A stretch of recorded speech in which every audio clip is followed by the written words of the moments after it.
What page are we? 37A3. 37A3. Do you still have that in your photocopy packets? Yeah. Yes. Okay. So this is Rabbi Tobin. We're at B'nai Shalom, part of the Culture and Learning Center at B'nai Shalom in West Orange, New Jersey. Talmud Mondays, every Monday at 12 o'clock. We are still in Chapter 4 of Tractate Sanhedrin. And today we start, thank you God, a new topic. New topics are good. They invigorate the soul. Me'ir Einayim. They enlighten the eyes. Okay, so Mishnah. This is another long Mishnah. Tractate Sanhedrin is interesting in that the Gemara covers large pieces of Mishnah. And the Mishnah is really long in this, that we deal with. You should know that in the history of the publication of the Talmud, how much of the Mishnah is quoted is an interesting idea. Most of the manuscripts of the Talmud do not include the whole Mishnah. So it's the modern publishing house that has included the entire Mishnah in the middle of the Talmud, allowing you to see this whole section of Mishnah that you study, and then you do the Talmud on it. In manuscript tradition, prior to the printing press, you only had a few words of the Mishnah. So as you run through the Gemara, and you'll see a little place where it quotes like a couple of words of the Mishnah, like if you go back a page or two and you find a spot where they do that, they just quote a little piece of the Mishnah, a word or two. That's what was in a manuscript. So the manuscript would only like have a couple of words of the Mishnah, and everybody, of course, knew the Mishnah by heart, so you knew what they were talking about, and then you just went right into the Talmud on it. With the printing press, they actually published the complete Mishnah mixed in at the beginning of the chapter and the beginning of major sections of the Talmud. The earliest complete Mishnah that we have in a Talmud is actually in a version of the Jerusalem Talmud from Leipzig, is the library. And it's, I don't know, 12th century, 14th century, something like that. I'll get the exact date. But that's the only old hand-copied book that we have that has a complete version of the Mishnah in it. So not surprisingly, different manuscript versions of the Mishnah have different versions of the Mishnah. And they are the tiniest of the Mishnah. And the truth is, sometimes those arguments are because one manuscript of the Mishnah has that word, one manuscript of the Mishnah doesn't have that word. Same thing when they quote a Baraita and they say, well, let it say this or let it say that. That's because you have manuscript traditions where sometimes the version of it had the word or didn't have the word. It said that, it didn't say that. Talmud was shockingly not given at Mount Sinai. Neither was the Mishnah. And the manuscript traditions are not intact for either. And you can do an academic version based on variant manuscripts, and sometimes it illuminates the problem going on in the text. That's all just fun background information. Let's go ahead and do this. How are we going to admonish the witnesses in a capital case? So somebody's life is on the line. Okay? Everyone have the text? 3? Here we go. All right. Ketzad ma'ayimin et ha'edim al yedei nafashot. How do they? It's not admonish. It's threaten. How do they threaten the witnesses to make sure that they are scared enough to tell the truth in the case of capital case? Hayu machnisin otanu ma'ayimin alehem. They would let them in. They would bring them in, and they would threaten them. Shema tomru me'omed mishmoa, and they say perhaps you will say it based on something that you had heard or from some hearsay. Aid me pay aid, or it's a witness repeating the testimony of another witness. So the first they're going to say, don't tell us something that you just heard in the street as if you had seen it. Second, don't tell us something that the witness right before you just said, and you're only saying it because he. Okay. These are things you would not want. Umipi adam ne'eman, even if it was from a trustworthy person. All right, so Rabbi Yehuda Nasi testified right before me that it happened. I shouldn't feel that I should testify that it happened just on the basis of that. Shema'i atem yod'im shesofenu livdok etchem bedrisha uv'chakira. Perhaps you don't realize that we are going to examine, we're going to cross-examine you. And remember these two categories of drisha and chakira. You remember those two categories from a few months back? One of them is they ask the facts of the case, like what place you were in, what time it was, who was there, right? All the facts of the situation to make sure you're getting all those right and you're consistent. And then the second will be more like secondary questions where we really go after you to clarify your comments and all that things. So the first is date, time, place, facts, and the second is Perry Mason. Okay? Hayu yodin shalo k'dinei mamanot dinei nefashot, and know that capital cases are not like monetary cases in a couple of ways. Here's how. Dinei mamanot adam noten mamon umit kaper lo. In money cases, a person pays back the money and he's completely forgiven as a result. Dinei nefashot damu v'dam za'arotav tluyin bo ad sof ha'olam. In capital cases, the blood of the accused and the blood of his descendants are the witness's responsibility for all eternity. Okay? So if you get it wrong, with money, you paid the money, you fix it, you pay it back. I mean, it's always fixable. In a capital case, however, you are affecting responsibility for all the future generations of the executed person that should have been born if you get it wrong. Right? I mean, you're really destroying the world. The future of the world is being destroyed in limitless way if you get it wrong. Shekain matzinu beKain sheharag et achiv, as we find with Cain in the book of Genesis, who killed his brother. Shene'emar demei achicha tzoakim, the blood of your brother cries out, but it's a plural, demei, bloods. Eino omer dam achicha, it doesn't say the blood of your brother cries out from the ground. Ela demei achicha, the bloods of your brother cries out from the ground, which implicates that damo v'dam zarotav, that's his blood and the blood of his now killed descendants. Right? So the biblical verse is blood in the plural. The bloods of your brother cries out to me from the ground. What have you done? And it means his blood and the blood of those who should have been born to him. Is that a proof text? What is it proving?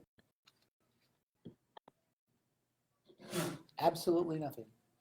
So it's not a proof text. Why is there a Torah verse there? It gives you credibility. What's the purpose of this part of the Mishnah? What is this Mishnah used for? What are we describing? To show how serious it is. Show how serious it is. If you make a mistake, generations, you may be destroying generations. And who are you if you make that mistake? You are Cain. You are a murderer. You are a murderer on the level of God's first murderer in the book of Genesis, a story that every single person, every farmer and shepherd would know the story of Cain and Abel before the rabbis. And they're saying, if you do this, you're as bad as Cain and the mark of Cain and the wandering on the earth and the punishment of God and the infamy of that would be a pretty scary thing. Right? What's that? Okay. Alternatively, Devar Acher, Demei Achicha, the blood of your brother, Shehayad Damo Mushlach Al Haitzim V'Al Avanim. His blood is bloods because it was splattered all over the trees and stones. That's a gratuitous comment. You have any wonder why that's there? Again, what's the purpose of this part of the Mishnah? To scare the heck out of potential witnesses. And so they're being very graphic. They're saying, you witnesses in the capital case, if you get this wrong, you are murdering uncounted generations. You are a Cain person. You will be splattering his blood all over the rocks and trees. Like, your hands will be dirty. Right? This is not, we're going to put him in a chair and give him one injection that makes him go to sleep and give him one injection that stops his breathing and then give him an injection where his heart stops and the doctor will declare him deceased. That's after multiple appeals. Yeah, this is a bloody exercise, and you are the one who will see the splattering of his blood on the rocks and trees. That's meant to make it graphic and make it real and to scare the witness.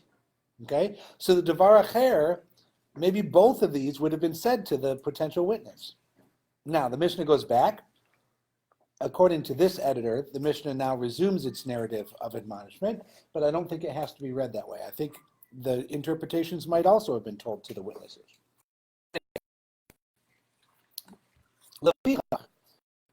Nivra dam yechidi. Therefore, man was created singly. Lelamdecha shekol habed nafesh achat miYisrael, to teach you that everybody who destroys a single life among the people of Israel, ma'ale alav hakatuv ke'ilu ibed olam maleh, is considered by the Torah as if he had destroyed the entire world. V'chol hamikayem nefesh achat miYisrael, and anyone who saves a single life in Israel, ma'ale alav hakatuv ke'ilu kiyem olam maleh, is as if he had established or preserved an entire world. You kill one person, you've killed the world. You save one person, you have saved the world. And you see the rabbinic hesitation to allow death penalty. And they're explaining their theological view of the value of a particular life as the progenitor of infinite life. In a capital case, is the only remedy for being guilty death? Yep, There is no. murder is death. There's You can't cop a plea. no, There's no prisons. Flogging's not enough. Excommunication doesn't do it. so there's no life imprisonment without. No, there's no without prisons. parole. There are no prisons in the biblical system, period. There is nothing for which you are incarcerated. You are either executed, whipped, banned, or forgiven. That's it. Well, whipped or fined. But there's no incarceration. It is dealt with. Justice is a catharsis. The idea that justice is being meted out over time is not a biblical concept. The decision is made, the action happens, the catharsis is complete, and society is preserved. A moment. There's a lot to be said for that. There's a lot to be said for that. As long as you always get it right. If you get it wrong, there's no way to fix it. Okay, here we go. The Mishnah again interjects with alternative reasons why man was created singly. That means yechid. Man was created singly, meaning Adam was created first by himself. Then it's Adam v'Chava, Adam and Eve. So the world is brought out of a single being to teach you that if a single being is killed, it's like killing the whole world. Let's find another interpretation of that. Umipnei shalom abriot, and also peace among all peoples. Shelo yomar adam l'chavero abba gadol me avicha. So nobody gets to say to his fellow, my ancestor is greater than your ancestor. Shelo omrim harbe reshuyot b'shamayim. Also, so the heretics would not say that there are many powers in heaven. Okay? So you have one God creates one man, and out of the one man comes all humanity. So you can't say that one human being is of a higher level as a creation than another human being. You don't have multiple lines of human beings being created by God, in which case you would say this one is superior to that one. Now, when you get into racism and eugenics as justified by Bible, for example, in America, from the 1600s all the way through the 1800s and well into the early 1900s, and in the Ku Klux Klan today, you continue to have biblical verses used to try and argue the superiority of one race over another race, right? And what's the story they use? Cain and Abel. So the justification of racism and prejudice against the black in America in the 1800s especially was routinely the mark of Cain. That Cain was punished by God and told, or if not Cain, then it was Ham, the son of Noah, who embarrassed his father and was told that he would be cursed as a servant and a slave to his brothers. Right? That one of these lines of humans was biblically sanctioned to be inferior or subservient to the other lines of humans. Okay? That is not a rabbinic concept. The rabbinic concept that you're being told here in the Talmud very clearly is that we are all created from the single origin of Adam, so that no line of humans can be over